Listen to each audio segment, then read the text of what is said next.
Իսրայելի վարչապետ Բենյամին Նեթանյահուն հայտարարել է, որ պատանձների վերադարձից հետո պաղեստինյան Համաս շարժման զինաթափումը հաջորդ կարևոր քայլն է խաղաղության գործընթացի շրջանակում։ Ըստ նրա, եթե Համասը հրաժարվի կատարել զինաթափման պայմանը, ապա իսկական քաոս կսկսվի։ Մինչ այս ԱՄՆ նախագահը հայտարարել էր, եթե Համասը հրաժարվի զինաթափվել, ամերիկյան կողմը կզինաթափի նրա զինյալներին։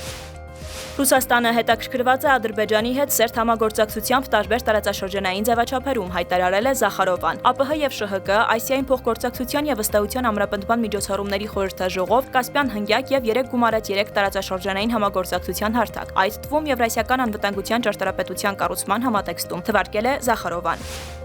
ԱՄՆ նախագահը խոստացել է մաքսատուրքեր սահմանել Իսպանիայից ներկրման համար, քանի որ Մադրիդը հրաժարվում է պաշտպանական ծախսերը հասցնել ՀՆԱ-ի 5%-ին։ Ես շատ դժգոհ եմ Իսպանիայից, այն ՆԱՏՕ-ի միակ երկիրն է, որը չի բարձրացրել իր պաշտպանական ծախսերը մինչև 5%-ի։ Ես մտածում եմ մաքսատուրքերով պատժել Իսպանիային։ Լրագրողներին հայտնել է Թրամփը, հավելել. նրանք որևէ արդարացում չունեն դա չանելու համար, հնարավոր է, որ Իսպանիան հեռացվի ՆԱՏՕ-ից։